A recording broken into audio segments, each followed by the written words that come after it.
Platform यानी कि संध्या computer classes. आज का पेपर आप सभी के समक्ष था, जो कि काफ़ी इजी पेपर, एक बार आप फिर से कह सकते हैं कि वही प्रश्न आप सभी के समक्ष थे जो कि आपको लाइव क्लासेस में हमारे द्वारा करवाए गए थे। तो फिलहाल ये जितने भी क्वेश्चन है, आई होप आप सभी का पेपर काफ़ी अच्छा गया होगा, है ना। जल्दी से जल्दी आंसर की को एक बार आप सभी के समक्ष रख रहा हूँ। आज के सबसे पहले क्वेश्चन की हम लोग बात करते हैं।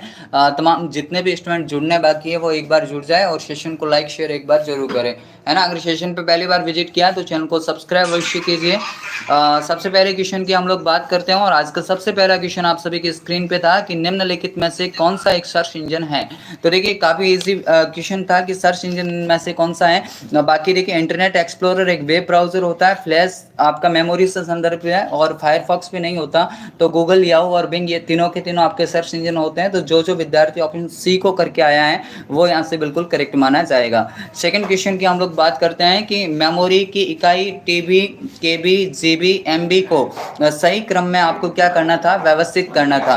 तो देखिए सेकंड क्वेश्चन था कि देखिए इनमें से सबसे बड़ी आपकी होती है टीबी, और टीबी के बाद में आपको जो देखने को मिलती है जीबी, और जीबी के बाद में आपकी एमबी होती है, और सबसे छोटी आपकी कौन सी होती है, केबी। तो ऐसा अगर आपको कोई ऑप्शन दिख रहा है, और ऐसा ऑप्शन मुझे कौन सा दिख रहा है, ऑप्शन सी ही मुझे दिख रहा है। यानी सबसे बड़ी आपकी टीबी हो जाएगी, फिर जीबी, उसके बाद में एमबी, उसके बाद में देन आपकी कौन सी है, केबी। तो यानी ऑप्शन सी जो जो विद्यार्थी करके आए हैं वो यहाँ से एक बार फिर से करेक्ट माने जाएंगे। नेक्स्ट क्वेश्चन आप सभी की स्क्रीन पे कि एक एमएस एक्सेल का क्वेश्चन आया है कि एमएस एक्सेल 2010 में निम्नलिखित में से कौन सा चार्ट का एक प्रकार नहीं है। देखिए स्टूडेंट, एरिया भी होता है, पाई चार्ट भी होता है, लाइन भी होता है, लेकिन रेक्टेंगल प्रकार का आपका कोई भी चार्ट नहीं होता। तो जो विद्यार्थी ऑप्शन बी को करके आया है वो यहाँ से बिल्कुल करेक्ट माना जाएगा। तो तमाम जितने भी स्टूडेंट भाई जुड़ने बाकी है, एक बार सभी सेशन को लाइक शेयर करें। आज के सबसे सटीक आंसर की आप सभी के समक्ष में पेश कर रहा हूँ।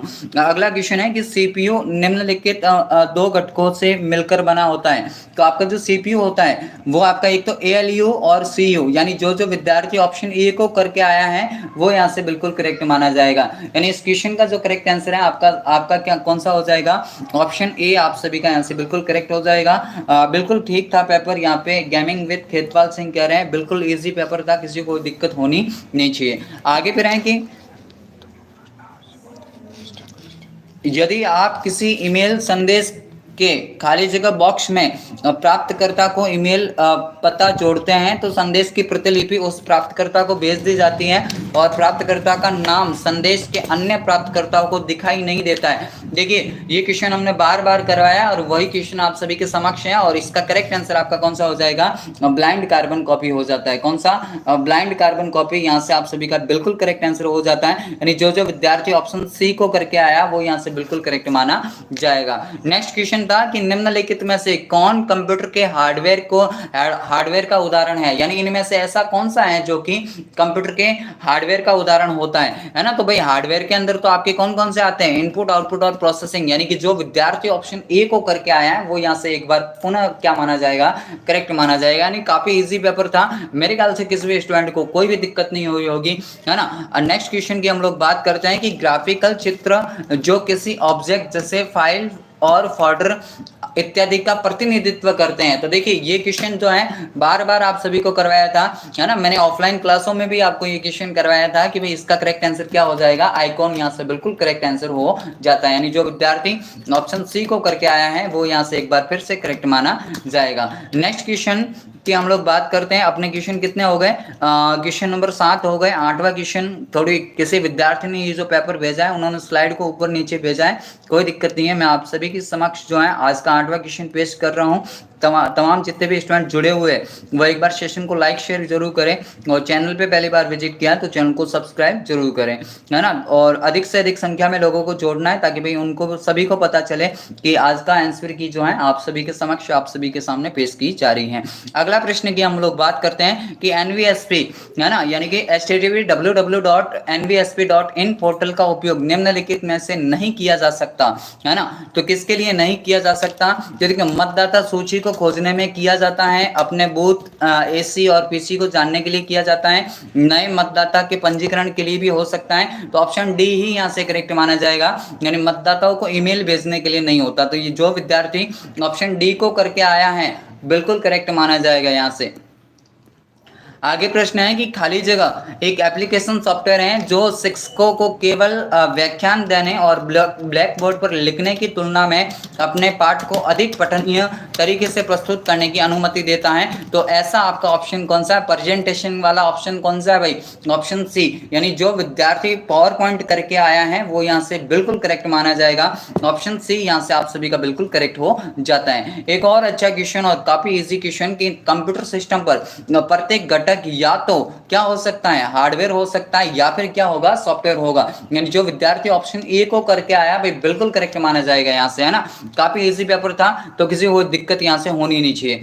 आगे फिर है कि एमएस वर्ड में खाली जगह आपको कई दस्तावेज को एक साथ लिखने और तुलना करने की अनुमति देता है ना। तो कई दस्तावेज को एक साथ लिखना और तुलना करना आपका स्लिप्ड स्क्रीन होता है। यानी जो विद्यार्थी ऑप्शन ए को यहाँ से करके आया बिल्कुल करेक्ट माना जाएगा।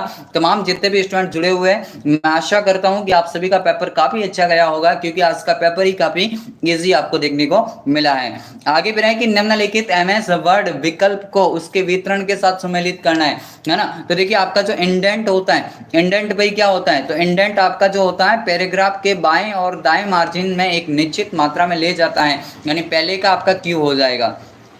फिर आपसे बोला है कि वाटरमार्क क्या होता है? तो वाटरमार्क जो होता है आपका, ये आपका पृष्ठ के पीछे जो भी आप लगाते हैं, है ना, तो इसका हो जाता है आर। और स्पेसिंग आपका कौन सा है? तो आपका स्पेसिंग है लाइन, ये चयनित पैराग्राफ के नीचे एक जोड़ने वाला है ना, तो क्यू आर पी क्या हो जाएगा? क्यू आर पी, यानी क्यू आर पी आपको कहां पर दिख रहा है? तो जल्दी से एक बार देखते हैं। क्यू आर पी, हाँ ऑप्शन डी मुझे दिख रहा है। कौन सा? क्यू आर पी, यानी ऑप्शन डी अगर यहां से कोई करके आया है तो बिल्कुल करेक्ट माना जाएगा। ये अपने क्वेश्चन नंबर 12 हो गए हैं। तमाम जितने भी जुड़े हुए स्टूडेंट है इस सेशन को एक बार लाइक शेयर जरूर करें। आज का क्वेश्चन नंबर 13 आप सभी के समक्ष लेके आ रहा हूं। तब तक आप लोगों का कर्तव्य बनता है कि आप जो है सेशन को ज्यादा से ज्यादा लाइक और शेयर करें, ताकि अधिक से अधिक संख्या में जो है विद्यार्थी हमसे जुड़ पाए। अगला क्वेश्चन और काफी इजी क्वेश्चन कि मॉक की एक फुल फॉर्म क्या होती है? देखिए मॉक की फुल फॉर्म क्या होती है, तो बार बार ये तो बताया हुआ है, किसी को दिक्कत होनी नहीं चाहिए। मैसिव ओपन ऑनलाइन कोर्सेज, यानी जो विद्यार्थी ऑप्शन ए को करके आया भाई बिल्कुल यहाँ से करेक्ट माना जाएगा। कौन सा? Option A, massive open online courses, है ना। आगे भी रहे कि प्रोजेक्टर को कंप्यूटर से जोड़ने के लिए, अब आप ईमानदारी से बताओ कि ये प्रश्न हमने कितनी बार करवाया, है ना। कौन सी केबल का उपयोग किया जाता है? तो दो केबल होती है। कौन कौन सी? HDMI और VGA, और आपको तो ऑप्शन में भी एक ही दिया है ऑप्शन। अरे भाई ये तो आपके दूसरे जो पार्ट के पीछे वाला क्वेश्चन है, सबसे लास्ट वाला क्वेश्चन आया है ना। तो यहाँ से चल रहा है क्या? एक बार जो है हाँ आगे का उपयोग मुख्य रूप से बस टिकट को निकालने के लिए किया जाता है। तो है ना RSRTC आपका यहाँ से बिल्कुल, जो विद्यार्थी RSRTC करके आया यानी ऑप्शन सी करके आया वो करेक्ट है, बिल्कुल यहाँ से कोई दिक्कत नहीं है ना, बिल्कुल यहाँ से करेक्ट माना जाएगा RSRTC। आगे है कि CD-ROM और CD-RW, है ना। CD-ROM और CD-RW में क्या अंतर होता है? क्योंकि CD-RW को लिखा जा सकता है ना। CD-RW को हम लोग क्या कर सकते हैं? लिख सकते हैं, लेकिन CD-ROM को केवल पढ़ा जा सकता है। तो ऑप्शन डी अगर यहाँ से कोई विद्यार्थी करके आया है तो बिल्कुल करेक्ट माना जाएगा, किसी को इसमें कोई दिक्कत होनी नहीं चाहिए। आगे अपने जो प्रश्न कितने 17 हो गए। क्वेश्चन नंबर 18 की हम लोग बात करते हैं। क्वेश्चन नंबर 18 आप सभी की स्क्रीन पे हैं, और तब तक तमाम जितने भी स्टूडेंट जुड़े हुए हैं भाई एक बार सेशन को लाइक शेयर जरूर करें, और चैनल पे पहली बार विजिट किया तो चैनल को सब्सक्राइब जरूर करें।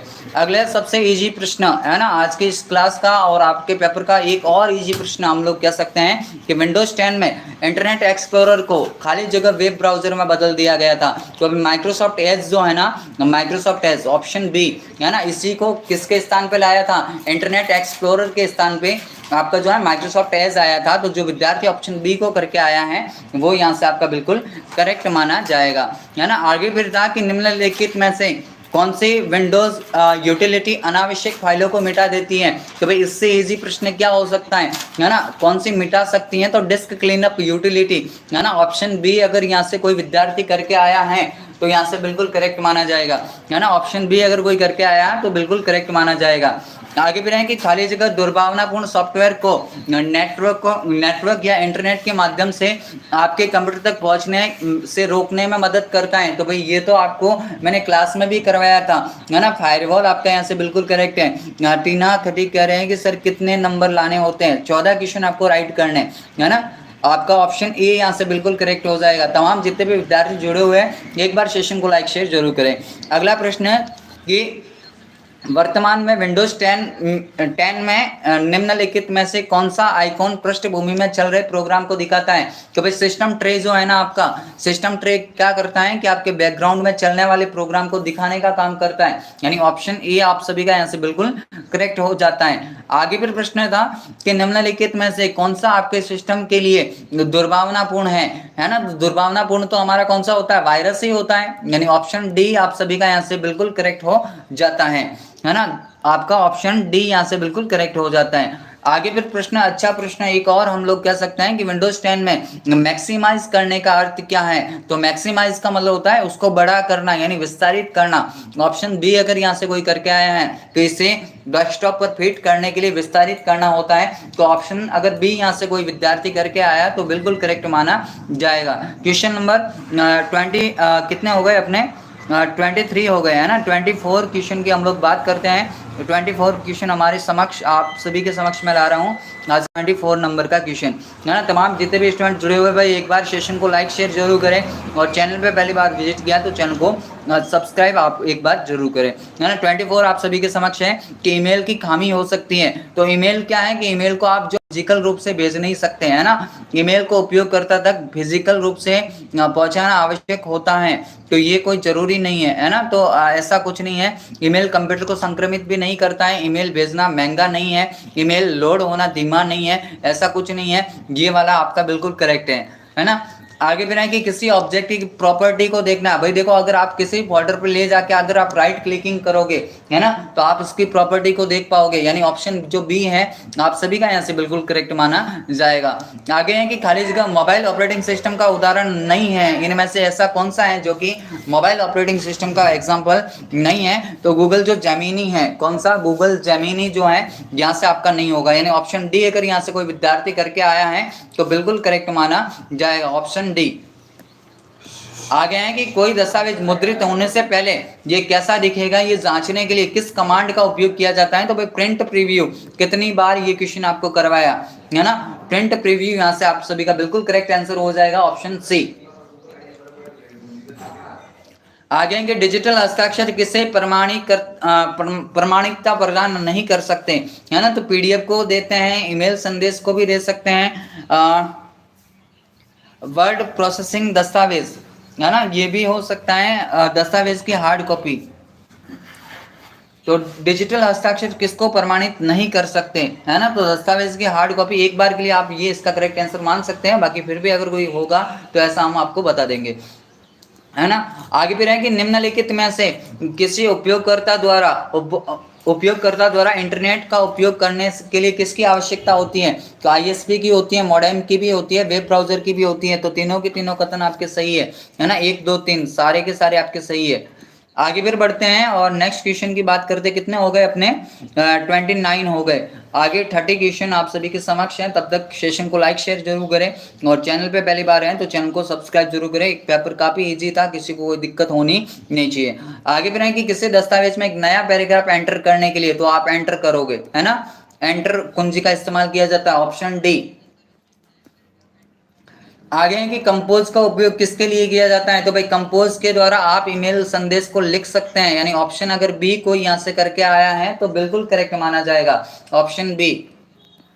आगे है कि जब कॉलम जानकारी प्रदर्शित करने के लिए पर्याप्त बड़ा नहीं होता है तो निम्नलिखित में से एक्सेल द्वारा क्या प्रदर्शित किया जाता है? तो जब बड़ा होता है तो हैशटैग वो दिखाता है ना। तो ऑप्शन ए आप सभी का यहाँ से बिल्कुल करेक्ट माना जाएगा।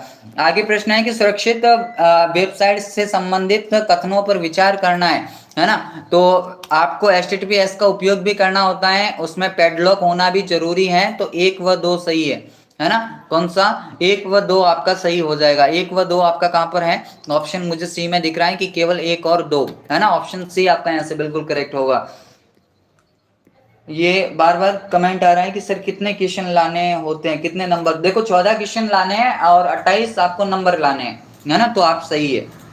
आगे फिर है कि MS PowerPoint 2010 में आप प्रेजेंटेशन को समाप्त करना चाहते हैं तो आप किसको दबाओगे भाई, कितनी बार करवाया है ना, एस्केप कुंजी।